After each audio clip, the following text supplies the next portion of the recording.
ಬರೀ ಜಮೀರ್ ಅಹ್ಮದ್ ಖಾನ್ ಕ್ಷೇತ್ರದಲ್ಲಿ ಸುಮಾರು 15-20 ಜನ ಬಂಗ್ಲಾಗಳದಾರ.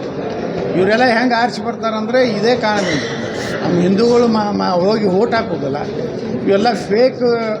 ಇವತ್ತವ್ರಿಗೆ ಆಧಾರ್ ಕಾರ್ಡ್ ಮಾಡಿಕೊಟ್ಟಾರ, ಮತದಾರ ಆಗ್ಯಾರ. ಇಷ್ಟೆಲ್ಲ ಮಾಡಿನೂ ಒಂದು ಮನೆ ಯಾವುದೋ ವಿಡಿಯೋ ನೋಡಿದೆ, ಆಟೋ ನೋಡಿಸ್ತಾರೆ. ಅವರು ನಮ್ಮ ದೇಶದ ವಿರುದ್ಧ ಮಾತಾಡ್ತಾರೆ.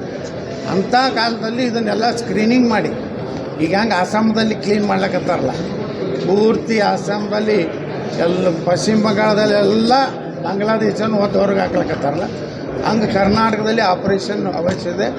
ಲಕ್ಷಾಂತರ ಜನ ಇವತ್ತು ನೋಡ್ರಿ, ಪಶ್ಚಿಮ ಬಂಗಾಳ, ತಮಿಳುನಾಡು ಎಲ್ಲ ಕಡೆ ಈ SIR ಮಾಡ್ಲಾಕತ್ತಾನಿರೋದು.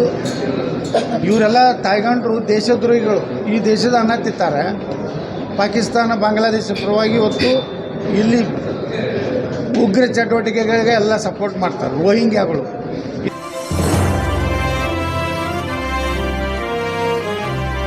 नमस्कार, मैं हूं शिवानी और आप देख रहे हैं बीजापुर एक्सप्रेस। चलते हैं खबरों की ओर।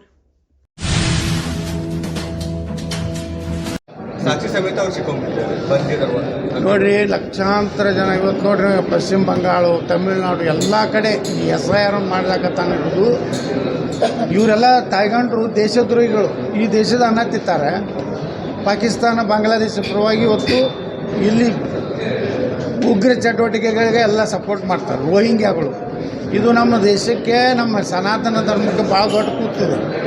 ಅದಕ್ಕೆ ಇವ್ರನ್ನ ಎಲ್ಲ ಕಡೆ ಎಲ್ಲೆಲ್ಲದಾರೆ ಇವ್ರನ್ನ ಹೊರಗೆ ಹಾಕೋದು ಕೆಲಸ ಆಗಲೇಬೇಕು. ಅದಕ್ಕೆ ಇವತ್ತು ಬೆಂಗಳೂರಿನಲ್ಲಿ ಬರೀ ಜಮೀರ್ ಅಹ್ಮದ್ ಖಾನ್ ಕ್ಷೇತ್ರದಲ್ಲಿ ಸುಮಾರು 15-20 ಜನ ಬಂಗ್ಲಾಗಳದಾರ. ಇವರೆಲ್ಲ ಹೆಂಗೆ ಆರಿಸಿ ಬರ್ತಾರಂದರೆ ಇದೇ ಕಾರಣದಿಂದ ನಮ್ಮ ಹಿಂದೂಗಳು ಹೋಗಿ ಓಟ್ ಹಾಕೋದಿಲ್ಲ. ಇವೆಲ್ಲ ಫೇಕ್. ಇವತ್ತವ್ರಿಗೆ ಆಧಾರ್ ಕಾರ್ಡ್ ಮಾಡಿಕೊಟ್ಟಾರ, ಮತದಾರ ಆಗ್ಯಾರ. ಇಷ್ಟೆಲ್ಲ ಮಾಡಿನೂ ಒಂದು ಮನೆ ಯಾವುದೋ ವಿಡಿಯೋ ನೋಡಿದೆ, ಆಟೋ ನೋಡಿಸ್ತಾರೆ. ಅವರು ನಮ್ಮ ದೇಶದ ವಿರುದ್ಧ ಮಾತಾಡ್ತಾರೆ.